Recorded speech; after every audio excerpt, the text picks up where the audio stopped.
So tell me a little about the progress you've been making.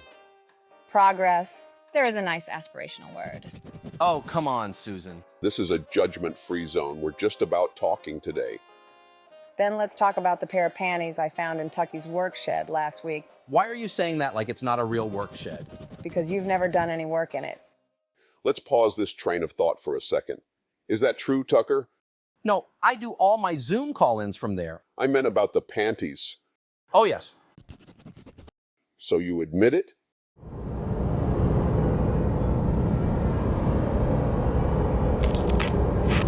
He's doing it again. Susan, let Tucker speak.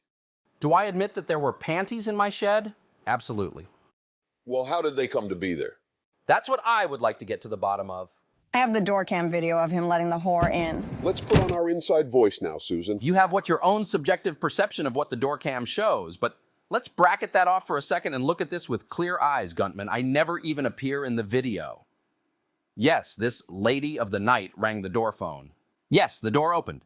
Yes, she walked in. Your work shed has a door phone?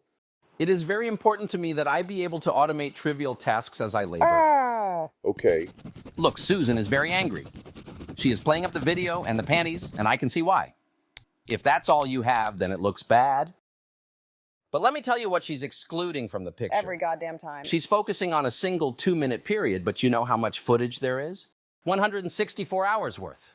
You know what the rest of the 163 hours and 58 minutes shows? It doesn't matter. Grass blowing, night turning into day and back, coons scavenging, me looking back at the house lovingly, knowing my wife and children were safe inside, me chasing the coons away with a rake, and the keepsake box.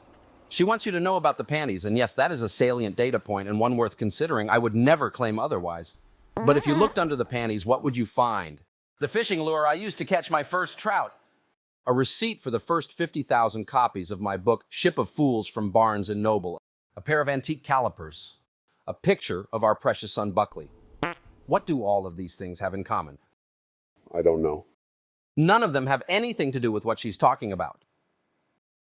Sorry. How is that relevant? It's not, Dr. Guntman. None of this is relevant to anything. That's what I've been trying to tell you. I love my wife and children.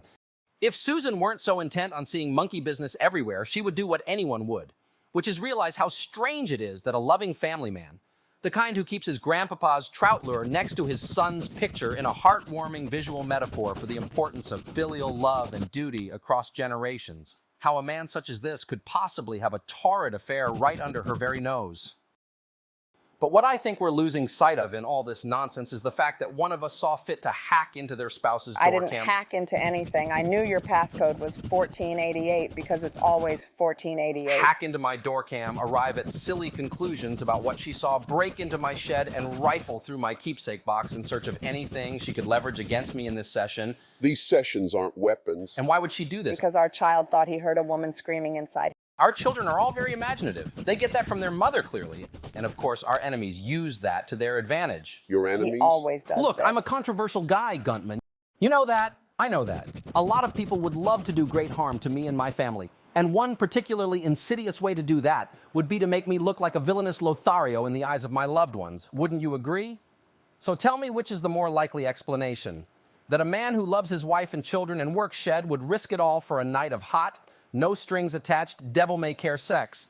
Or that a dedicated gang of Antifa street toughs would hack into my door phone, find the keepsake box underneath the table saw, plant a pair of panties therein, and then disappear into the night without a trace. Fuck it.